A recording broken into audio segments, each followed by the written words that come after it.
नमस्कार मंडळी, आज आपण बनवणार आहोत भटुरे। तर त्यासाठी मी इथे 1.5 कप मैदा घेतला आहे, 1 छोटा चमचा बेकिंग सोडा घेतला आहे, चवीनुसार मीठ टाकलं आहे, त्यानंतर 1 चमचा दही टाकलं आहे आणि माझ्याकडून इथे साखर टाकायची विसरली आहे, तर 1 छोटा चमचा साखरही टाकून घ्यायची। 2 चमचे तेल टाकले, गरजेनुसार पाणी घालून मिक्स करून घ्यायचं आहे। याचा छान डो तयार करून घ्यायचा आहे।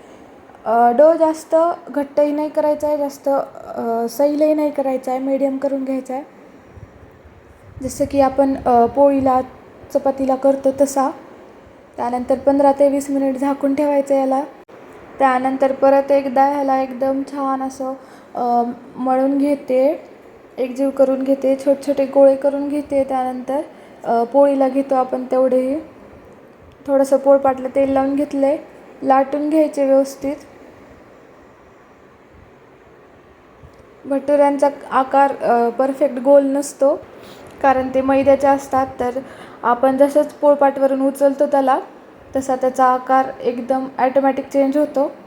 त्यानंतर तेल एकदम कडक गरम करून घ्यायचं आहे, जेणेकरून छान भटुरे फुगतील। हे पहा, अशा पद्धतीने पहा भटुरा किती छान फुगला आहे। भटुऱ्याचा आकार इग्नोर करा।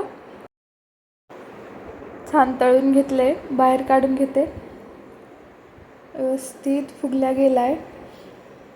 त्यानंतर दुसरा भटुरा टाकून घेते, याचा आकार आला आहे जरा गोल, बघा, छान तळून घ्यायचं आहे। तर छोले मसालाची रेसिपी ऑलरेडी चॅनलवर अपलोडेड आहे, व्हिडिओच्या खाली मी लिंक देते, एकदा नक्की जाऊन बघा। तर आपले भटुरे तयार आहेत। तर हा व्यवस्थित गोल झाला आहे आणि व्यवस्थित फुगलाही आहे। गॅसची फ्लेम हायच ठेवायची, तेव्हा व्यवस्थित तळल्या जातात भटुरे। अशाच नवनवीन रेसिपीज बघण्यासाठी चॅनलला सबस्क्राईब करून ठेवा। तर पहा, छोले भटुरेची प्लेट तयार आहे, किती सुंदर दिसते ना, आणि खायलाही खूप अप्रतिम लागते। एकदा नक्की ट्राय करून बघा। व्हिडिओ आवडल्यास लाईक, कमेंट, शेअर नक्की करा। व्हिडिओ बघितल्याबद्दल धन्यवाद।